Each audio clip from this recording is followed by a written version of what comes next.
Hello everyone. তো আজকের এই ভিডিওটাতে আমরা আলোচনা করব পলিটিক্যাল সায়েন্স বা ইন্ডিয়ান পলিটি থেকে এমন কিছু টপিকস বা এমন কিছু শর্টস নোটস যেগুলো বিভিন্ন ধরনের সরকারি চাকরির পরীক্ষায় বা বিভিন্ন ধরনের ইম্পর্টেন্ট পরীক্ষায় আমরা কিন্তু দেখতে পাই, যেগুলো আসার চান্সেস খুবই বেশি এবং এর আগেও এখান থেকে এসেছে।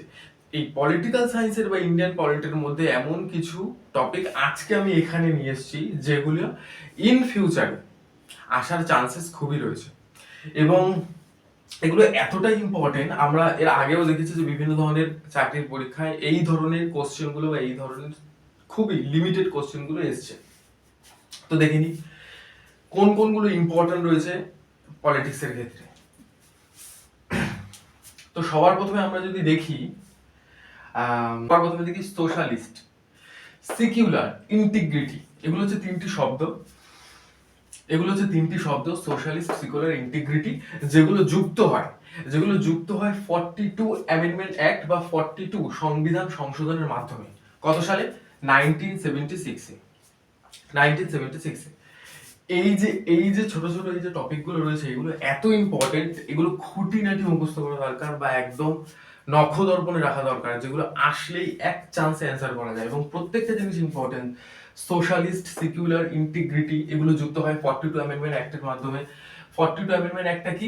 যেখানে 42তম সংবিধান সংশোধনের মাধ্যমে এই তিনটে ওয়ার্ড যুক্ত হয় 1976 সালে। ঠিক আছে। দ্বিতীয় পয়েন্ট, মৌলিক অধিকার সংবিধানে কোথায় লেখা আছে?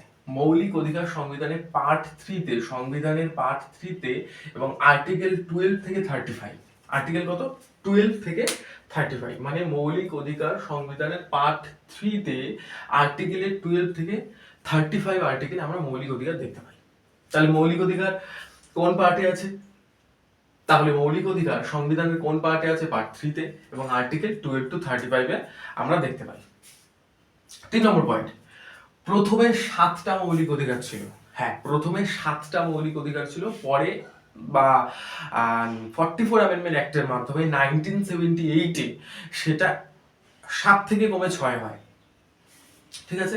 তো প্রথমে 7টা ছিল এবং 1978 পর 1978 পর থেকে বর্তমানে 6টা মৌলিক অধিকার রয়েছে। ঠিক আছে।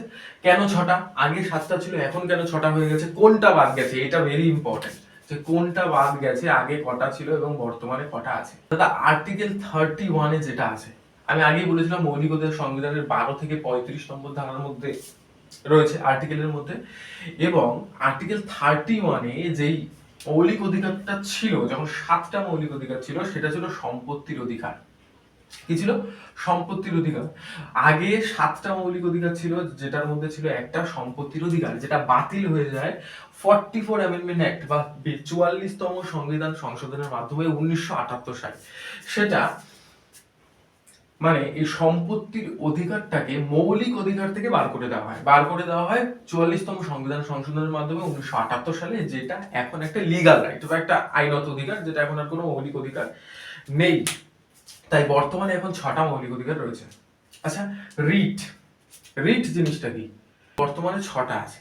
তো এই 6টা আমাদের যে মৌলিক অধিকার রয়েছে, এই মৌলিক অধিকারগুলো যখন কেউ খর্ব করবে এবং সেটা থেকে বাঁচার জন্য আমরা কি করি? হাইকোর্টে বা সুপ্রিম কোর্টে রিট জারি করি। যখন কোনো ব্যক্তির মৌলিক অধিকার খর্ব হয় তখন সেই ব্যক্তি হাইকোর্ট বা সুপ্রিম কোর্টে রিট জারি করে। মানে মৌলিক অধিকার খর্ব হলে একমাত্র কোর্টে রিট জারি করা যায়। ঠিক আছে। এবার রিট জারি করার ক্ষমতা সুপ্রিম কোর্টের কত নম্বর ধারা রয়েছে এবং আর হাইকোর্টের কত নম্বর ধারায় রয়েছে? তো এই যে রিট জারি করার ক্ষমতা সুপ্রিম কোর্টে রয়েছে আর্টিকেল 32 এবং হাইকোর্টে রয়েছে আর্টিকেল 226 বা 226। তাহলে রিট জারি করার ক্ষমতা সুপ্রিম কোর্টে রয়েছে 32, হাইকোর্টে রয়েছে 226। প্রায় ম্যাক্সিমাম চাকরির পরীক্ষায় আগেও এসেছে এবং ইন ফিউচারও আসবে। ইভেন রিসেন্ট এক্সামগুলোতে আসার চান্সেস খুবই রয়েছে। আচ্ছা, 61তম সংবিধান সংশোধন, এখানে আমরা দেখেছি 42তমতে কি হয়েছে, 44তমতে কি হয়েছে। এবার আমরা দেখবো 61তম বা 61 অ্যামেন্ডমেন্ট অ্যাক্ট। 61তম সংবিধান সংশোধনের মাধ্যমে কি হয়? ভোটিং রাইট 21 থেকে কমে 18 হয়। হ্যাঁ, আগে ভোটিং রাইট ছিল প্রত্যেকটা মানুষের 21 বছর বয়সে, এখন সেটা কমে হয়েছে 18। কিভাবে? 61তম সংবিধান সংশোধনের মাধ্যমে। 61তম সংবিধান সংশোধনের মাধ্যমে ভোটিং রাইট বা ভোট দেওয়ার অধিকার 21 থেকে কমে 18 হয়। এটা ভেরি ভেরি ইম্পর্টেন্ট, এটা দেখে রাখবেন। আচ্ছা, এবার আর দুটো পয়েন্টস রয়েছে। President and vice president. আমাদের সংবিধানে প্রেসিডেন্ট কত থেকে কত নম্বর ধারায় রয়েছে? 52 থেকে 62, এবং ভাইস প্রেসিডেন্ট 63 থেকে 69। ঠিক আছে? তো আমাদের সংবিধানে প্রেসিডেন্ট বা প্রেসিডেন্ট কার্যাবলী, ক্ষমতা, প্রেসিডেন্টের পাওয়ার্স সব ডিসকাস করা আছে আর্টিকেলের 52 to 62, and vice president article 63 to 69। আমার আমি অনেক জায়গায় দেখেছি যে ভাইস প্রেসিডেন্টের ম্যাটারটা একটু important as compare to president. তো প্রেসিডেন্টের থেকে ভাইস প্রেসিডেন্ট দুটোই দেখে রাখবে, কিন্তু ভাইস প্রেসিডেন্টটা একটু খুঁটিনাটি ভাবে দেখে রাখবে। তো এই ছিল আজকের কিছু ইম্পর্টেন্ট টপিকস, যেগুলো পলিটিক্যাল সায়েন্সের পার্ট থেকে খুবই ইম্পর্টেন্ট, যেগুলো এক্সামের মধ্যে বারবার আসছে, আগেও এসেছে, ইন ফিউচারও আসবে, এবং রিসেন্ট এক্সামগুলোতেও আসবে। তো এগুলো ভালো করে দেখে নেবো। আর এর পরে আর একটা পার্টে পলিটিক্যাল সায়েন্সের আরো কিছু ইম্পর্টেন্ট টপিক নিয়ে আর একটা ভিডিও হবে। একটা ভিডিওর মধ্যে তো বোঝানো সম্ভব না, তো নেক্সট পার্টে চেষ্টা করবো যে পলিটিক্যাল সায়েন্সের আরো কিছু ইম্পর্টেন্ট টপিক যেগুলো রয়েছে, যেগুলো খুবই আসার চান্সেস রয়েছে, সেগুলোকে বোঝানোর। Thank you.